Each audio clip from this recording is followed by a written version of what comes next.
आज का हमारा टॉपिक है, आज का क्या, हमारा तो डेली का एक ही टॉपिक होता है, फंक्शन ऑफ जीआईटी। अरे यार ये क्या है, देखो फंक्शन ऑफ जीआईटी में हम कई सारे फंक्शन इसके पढ़ चुके हैं। सबसे पहले आप लोग मुझे नाम बता दीजिए। पहला इंजेक्शन है,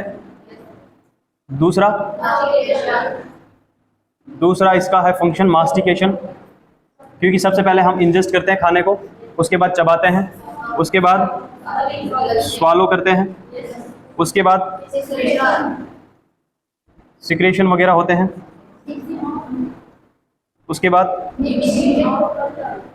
मिक्सिंग वगैरह होती है हमारे स्टमक में, मिक्सिंग एंड प्रोपल्जन,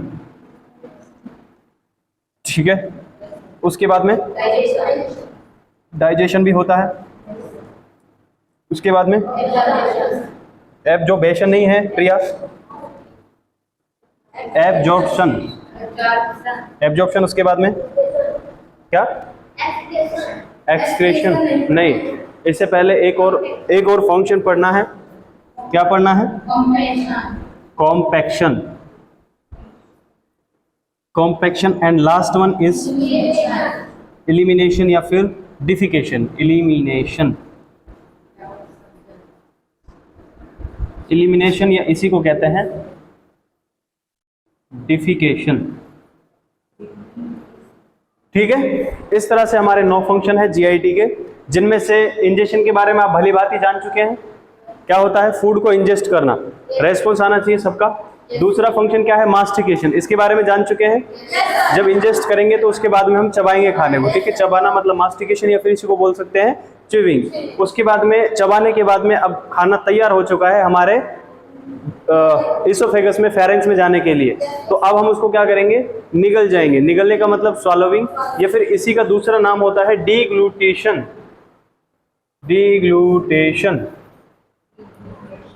ठीक है, डिग्लूटेशन इसका दूसरा नाम होता है किसका? स्वालोविंग का या फिर निगलने का।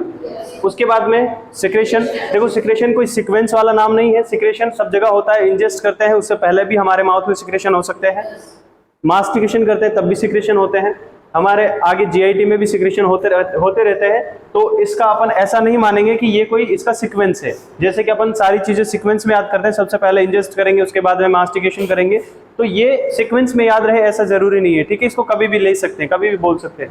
उसके बाद में क्या होगा? जब स्वालोविंग कर लेंगे तो फिर जब स्टमक में जाएगा उसके बाद में क्या होगी? चक्की चलेगी उसमें, ठीक है। मिक्सिंग वाली मशीन चलेगी, और मिक्सिंग जो होती है वो होती है स्टमक के सेगमेंट्स की वजह से, इसीलिए प्रोसेस को कहते हैं सेगमेंटेशन। और खाना जब जो है, ऐसा भी नहीं है कि प्रोपल्जन भी स्टमक में पचने के मिक्सिंग होने के बाद में ही होगा। प्रोपल्जन का मतलब होता है फूड का आगे बढ़ना, और फूड जो है आगे हमारे माउथ से बाद में बढ़ता ही रहता है। इसोफेगस भी ये मूवमेंट करती है, ठीक है। इसोफेगस के बाद में स्टमक से निकलने के बाद स्मॉल इंटेस्टाइन भी ये मूवमेंट करती है, लार्ज इंटेस्टाइन भी करती है। तो सब में ये प्रोसेस जो प्रोपल्जन वाली प्रोसेस है ये होती रहती है, ठीक है। प्रोपल्जन का मतलब क्या होता है? आगे बढ़ना। देन है डाइजेशन। देखो डाइजेशन हमारा स्टार्ट हो जाता है सबसे पहले माउथ में, और माउथ में सबसे पहले डाइजेशन किसका स्टार्ट होता है?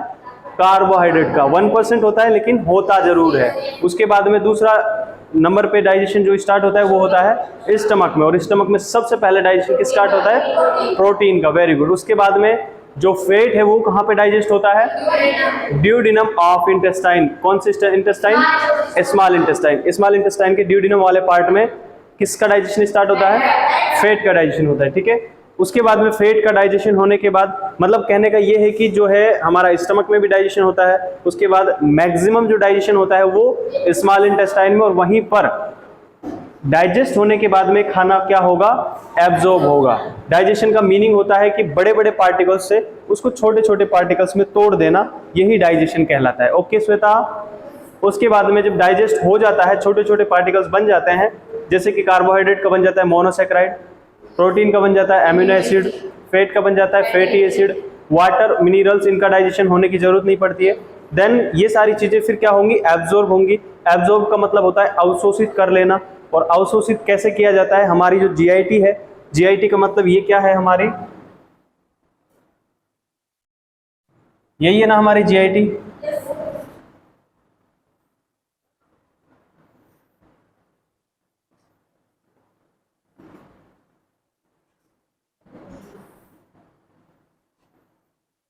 ये इस तरह से हमारी स्मॉल इंटेस्टाइन जुड़ी हुई है और ये क्या है, लार्ज इंटेस्टाइन है। इसी तरह से होती है ना। देखो सबसे पहले खाना स्टमक में, उसके बाद स्मॉल इंटेस्टाइन के ड्यूडिनम में, देन जेजुनम, देन इलियम, और यहाँ पे इसका पूरा डाइजेशन, स्मॉल इंटेस्टाइन में पूरा डाइजेशन और एब्जॉर्प्शन हो जाता है लगभग। देन ये जो वेस्ट प्रोडक्ट है, अब जब डाइजेशन हो गया है, टूट गया है छोटे छोटे टुकड़ों में, टूटने के बाद उसके अंदर जो अच्छे कंटेंट थे उसको निकाल लिया है, ठीक है। एग्जाम्पल के लिए हमने क्या किया, हमने जो है कोई भी फल फ्रूट लिए, ठीक है।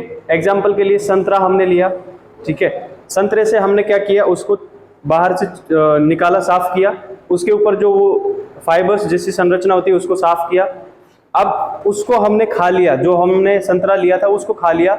नीचे जो हमने फेंका था वो क्या था, कचरा था, वो तो कचरा बच गया ना। अभी वही चीज़ है यहाँ पे, जो इसको अच्छा लगता है, जो इसको न्यूट्रिएंट है हमारे लिए, बॉडी के लिए जो जरूरी है, उनको तो क्या करता है, ये ले लेता है, एब्जॉर्ब कर लेता है, और जो बाकी बचे कंटेंट है वो क्या है, वेस्ट प्रोडक्ट है। आया बात समझ में? चलिए, जब एब्जॉर्ब हो गया उसके बाद में क्या होता है, वेस्ट प्रोडक्ट बचता है और कॉम्पैक्शन वाली संरचना होती है। कॉम्पैक्शन का मतलब होता है ये स्टूल फॉर्मेशन की प्रक्रिया है। कॉम्पैक्शन का मतलब क्या है, स्टूल फॉर्मेशन की प्रक्रिया।